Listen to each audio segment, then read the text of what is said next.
video is about OET listening part A. Have you ever finished an OET listening part A practice test and thought, I definitely heard that answer. Why couldn't I write it down? Or maybe I knew the word, but my brain just froze. If you have ever felt like that, congratulations, you're completely normal because that's exactly how thousands of OET candidates feel every single day. But here's the good news, it's not because your English is not good enough, it's not because you are bad at listening, and it's definitely not because OET is impossible. You're simply listening in the wrong way. So, today I'm going to teach you how healthcare professionals actually listen, not how students listen. Okay, because OET is not testing whether you can hear English, it's testing whether you can extract clinical information under pressure. Then everything changes. So grab your notebook, maybe a cup of coffee, and let's master OET listening part A together. So before we begin, I want you to imagine something. You're working in a busy hospital. A patient walks in. The consultation begins. Now tell me, can you ask the patient, excuse me, could you repeat everything from the beginning? No, real life doesn't work like that. That's exactly why OET Part A only plays the recording once. They are testing real life healthcare communication, not memory, not spelling, just your communication. Okay? So let's remove all the mystery. Many students think listening part A is difficult because the conversations are fast. Actually, the conversations are completely natural. The problem is students don't know what they are supposed to listen for. So here's what happens. The recording lasts about 5 minutes. You will hear two different healthcare consultations, right? It could be a doctor and a patient, a nurse and a patient, a physiotherapist, a pharmacist, any healthcare setting while you're listening. So you will complete the healthcare professional's notes. Notice something, you are not writing an essay, you are not summarizing, you are simply completing missing information. So think of yourself as the healthcare professional writing notes during the consultation. I have a quick challenge for you. Here is the question. Type your answers in the comments. Which part of listening scares you the most? The speed, medical vocabulary, missing answers, or spelling? I would genuinely love to know because your answer helps me create future lessons. Now, let me tell you the biggest mistake students make. This one mistake probably causes more lost marks than anything else. Students try to remember everything. Don't do that. Imagine your friends tells you about their vacation.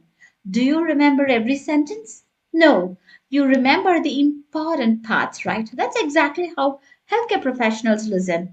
They filter information. Imagine I'm the patient. I woke up this morning. I brushed my teeth. I made coffee. I watched television. Then suddenly I developed a severe chest pain. Which information matters here? Exactly the chest pain. Everything else is background noise. The examiner wants to know, can you separate important information from unimportant conversation? Okay? Then the second one is you have to think like a detective. I want you to imagine you are Sherlock Holmes. Every consultation is a mystery. So your job is not to admire the conversation. Your job is to collect the clues. Every clue answers a blank. Symptoms, medication, duration, triggers, family history, treatment, recommendations. Got it? So here you're collecting evidence.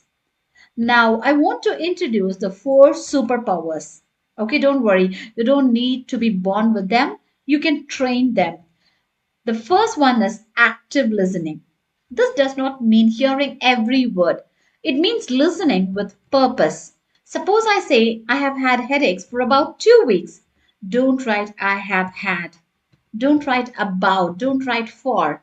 Your brain should immediately highlight headaches, 2 weeks. That's it. So, those are clinical details. Train your ears to hunt for important information.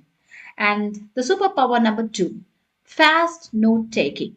Here's another mistake. Students try writing complete sentences. Please don't do that. Doctors don't do that, right? And even nurses. So you shouldn't do either. Instead of writing, the patient has been experiencing headaches for 2 weeks, simply write headaches 2 weeks, done. 3 words, same meaning, much faster. Got it? Let's practice. I'll say something. Ready? I've been taking paracetamol 500 milligrams 3 times a day. Pause the video. How would you write that in shorthand? Maybe PCM, 500 mg, TDS? Perfect. You're already thinking like a healthcare professional. The third superpower is predicting. So, this is probably my favorite strategy. Before the recording starts, you get reading time, right? Most students waste it. They simply stare at the paper. Don't do that. You have to become a fortune teller. Seriously, if you see symptom, then your brain should immediately think pain, fever, cough, dizziness, fatigue. Now, when the patient speaks, your brain recognizes those words much faster, isn't it? So your brain processes expected information much faster than unexpected information. That's why prediction works. So here you're not guessing, you are preparing. And the fourth superpower is recognizing paraphrasing. So this is where many of you lose marks. Yes, suppose the notes say medication, but the patient says, I've been taking tablets. Same idea, but different words. Or the notes say vomiting. The patient says, I threw up twice yesterday. Same meaning, different words.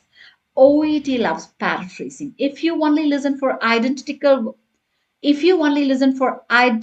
words, you will miss many answers.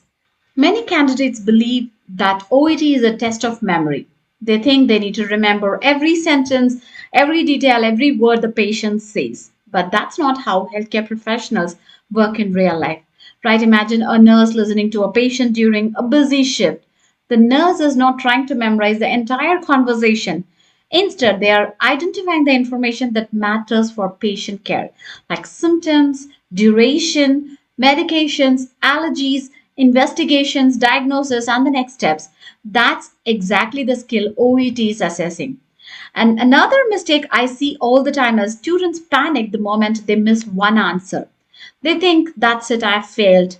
Then instead of concentrating on the rest of the recording, they spend the next 30 seconds worrying about the answer they missed.